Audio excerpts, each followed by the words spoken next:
Imagine this, a chilly morning at a luxury private airfield. The sky was painted gold with the rising sun, and a sleek black helicopter stood waiting like a beast ready to roar. A crowd of executives, investors, and journalists surrounded it, their cameras flashing, their voices buzzing with admiration.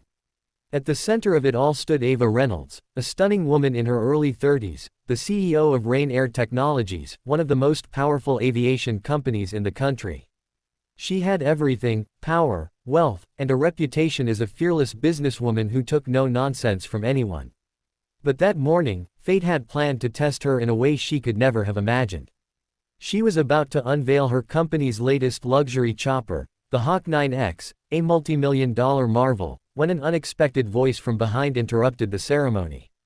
"Ma'am, you dropped this." The crowd turned. Standing a few feet away was a tall, lean black man wearing a tattered jacket and worn-out boots, holding out Ava's silk scarf that had slipped from her shoulder. His face was rough, his beard untrimmed, and his eyes, though tired, carried a quiet strength.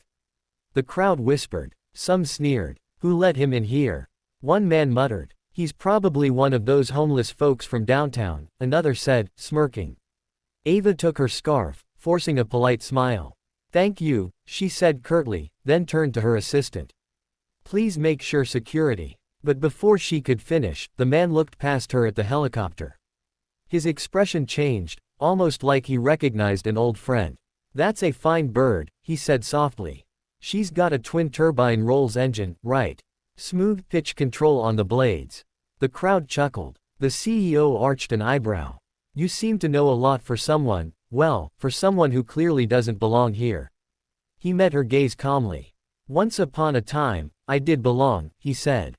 The investors laughed louder. Ava, trying to entertain the audience, smirked. "All right then, Mr. Aviation Expert. Why don't you prove it? If you can fly this chopper," she paused dramatically, eyes sparkling with challenge, "I'll marry you myself." The audience gasped and burst into laughter. Even Ava laughed, waving it off as a joke.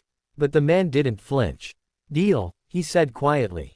The laughter faded. Everyone turned silent as he stepped toward the helicopter. Ava's body tensed. "Wait, what are you doing?" "You're not flying her," he said simply.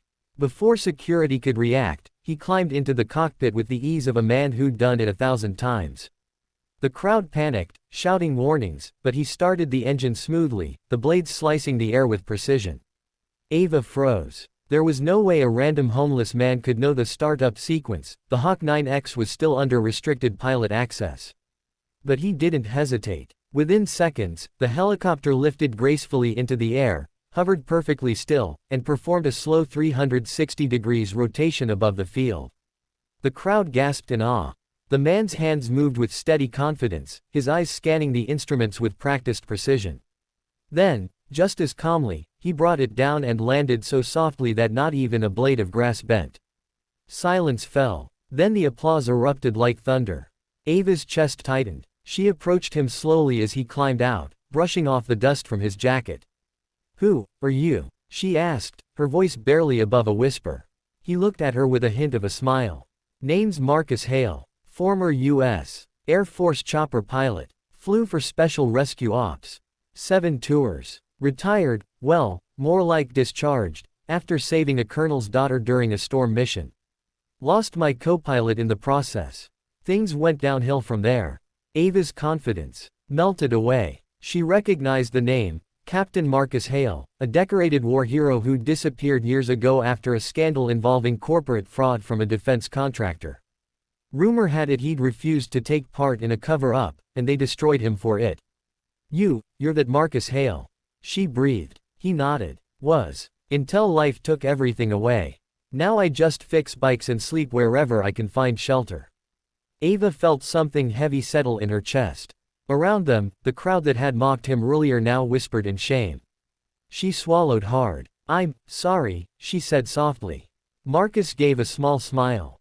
"Don't be. Life's been rough, but at least I can still fly."